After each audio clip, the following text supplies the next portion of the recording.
मित्रांनो, यावेळी IPL मेघा लिलावाचा हंगाम जोरदार झाला। या लिलावादरम्यान खेळाडू, त्यांच्यावर लागलेली बोली, अनसोल्ड राहिलेले खेळाडू यांची बरीच चर्चा रंगली आहे। IPL 2025 साठी सौदी अरेबियातील जेद्दाह येथे 2 दिवस चाललेला मेघा लिलाव संपला। या लिलावात सर्व 10 फ्रँचायझींनी त्यांच्या संघाची नावे दिली आणि यावेळी एकूण 577 खेळाडू लिलावात उतरले होते।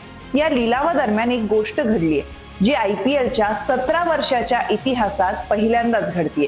ती म्हणजे एका 13 वर्षाच्या तरुण खेळाडूवर बोली लावण्यात आली। आता हा खेळाडू नेमकं कोण आहे आणि का या खेळाडूची चर्चा होतीये हेच आपण या व्हिडिओच्या माध्यमातून पाहणार आहोत। त्यासाठी हा व्हिडिओ शेवटपर्यंत नक्की पहा। नमस्कार, मी ऋतुजा, वन इंडिया मराठीमध्ये आपल्या सगळ्यांचे स्वागत। वैभव सूर्यवंशी मूळचा बिहारच्या समस्तीपूरचा आहे। 27 मार्च 2011 रोजी त्याचा जन्म झाला असून तो फक्त 13 वर्षाचा आहे। वैभवला लहानपणातच क्रिकेट खेळण्याची आवड निर्माण झाली आणि त्याला अत्यंत कमी म्हणजे 9 वर्षाचा असताना बिहारच्या समस्तीपूर मधल्या क्रिकेट क्लब मध्ये दाखल करण्यात आलं। तिथे 2-2.5 वर्ष सराव केल्यानंतर विजय मर्चंट ट्रॉफीसाठी 16 वर्षाखालील संघाच्या ट्रायल्सला त्याला पाठविण्यात आलं। 19 वर्षाखालील खेळाडूंच्या कसोटी सामन्यात ऑस्ट्रेलिया विरुद्ध खेळताना वैभवने 58 बॉल्समध्ये शतक झळकावलं होतं। युवा कसोटीमध्ये भारताकडून खेळताना वैभवने सर्वाधिक वेगवान शतक झळकावलं आणि या शतकाने त्याची क्रिकेटमध्ये ओळख निर्माण झाली। त्याने आतापर्यंत 5 रणजी सामने खेळले आहेत। याच वर्षी वैभवने बिहार विरुद्ध मुंबईच्या सामन्यात रणजी पदार्पण केलं।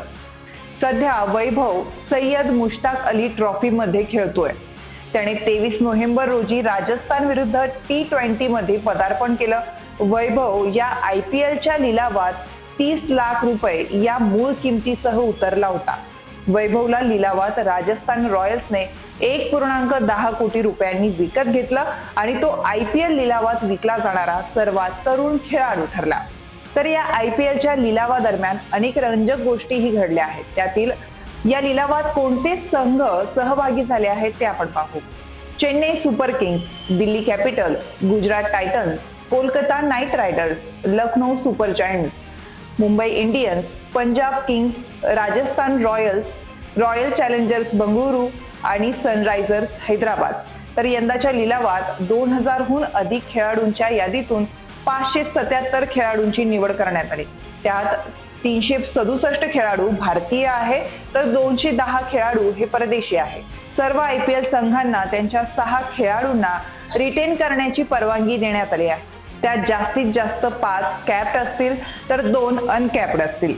तर या IPLच्या हंगामात इतिहासातील सर्वात महागडे खेळाडूमध्ये ऋषभ पंतचा समावेश करण्यात आलाय। ऋषभ पंतला लखनौ सुपर जायंट्सने 27 कोटी रुपयांमध्ये खरेदी केलाय। याशिवाय श्रेयस अय्यरला पंजाब किंग्सनं 26.75 कोटी रुपयांना खरेदी केलं। मिचेल स्टार्कला कोलकाता नाईट रायडर्सने 24.75 कोटी रुपयांना खरेदी केलं। पॅट कमिन्सला सनरायझर्स हैदराबादने 20.50 कोटी रुपयांमध्ये खरेदी केलं। सॅम कॅरनला पंजाब किंग्सने 18.50 कोटी रुपयांमध्ये खरेदी केलं। मित्रांनो, तुम्हाला ही माहिती कशी वाटली हे आम्हाला कमेंट करून नक्की कळवा आणि अशाच IPLशी संबंधित असलेल्या बातम्यांसाठी चॅनलला सबस्क्राईब करायला विसरू नका।